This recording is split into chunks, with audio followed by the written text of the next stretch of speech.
shingiro mwese mukoraniye hano bashinga nkayo pasoni bakozi b'Imana abanyacubahiro twabonye ko baje hano umuntu wese mu cubahiro c'Imana yamuhaye tugira amahoro mpagurutse mu izina ry'umuryango kugira ngo tumenyeshe intumbero n'urubanza twaragize amatangazo ku radio benshi impapuro zo kubamenyesha runo rubanza barazirose none rero ngira ngo umunsi novuga nti kumbure wa nyuma kirundi kiragoye gukoresha so wa nyuma ariko n'umunsi wo kumwibuka umuvyeyi wacu umwungere w'ishengero yakoreye Imana yabaye umuvyeyi wacu yaratureze none rero kuri uno munsi twavuga no kumugandukako kandi tukongera tukavuga ati umunsi wo kumwibukako kumbure n'abagoye buri muntu wese mu cubahiro ciwe nipfuza ko yohaguruka tukamwibuka gatoya. Ego hari ijambo nkunda kuraba mu migani igice c'icumi ku murongo w'indwi avuga ngo kwibuka umugororotsi kuzana umugisha. Rero reka tumwibuke gato.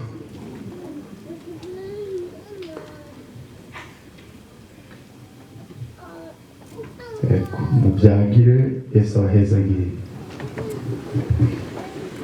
Ndumva novuga ko buri muntu wese yoba yaje hano kubera rino banga ryo kumwibuka umugisha w'Imana uzomubako n'ababikunze batari hafi umugisha w'Imana uzomubako. Nuko rero uno munsi n'umunsi tumugandutse ko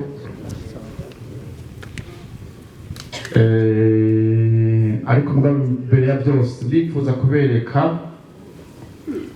guhagurutsa abana yavyaye nabo nyene mu babone abana yavyaye mu maraso mu mubiri bahaguruka basiga ibiwe tumubone mu izina rya Yesu tubabone.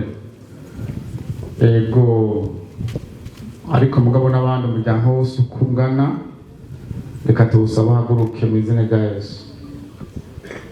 Umuryango wose w'umutama ukungana tuwusabe bahaguruke.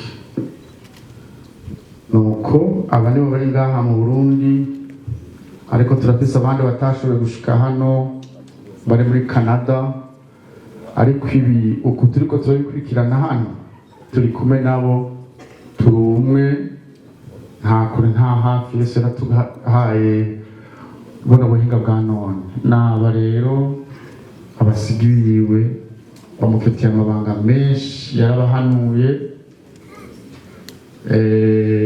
yarabaraze yarabahaye impanuro zikwiye cane cane zo kugendera mu buntu bw'Imana.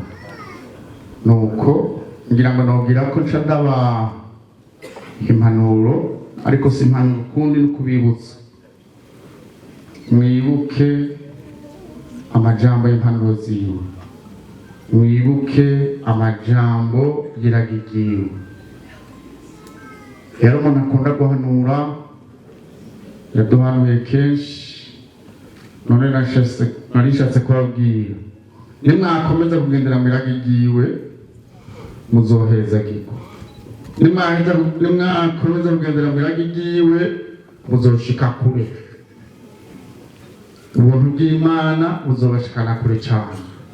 Nuko bamufitiye byinshi bamwigiye ko byinshi nabo nyene twobigira ko byinshi kuko bafise nabo nyene uwo bigiye ko.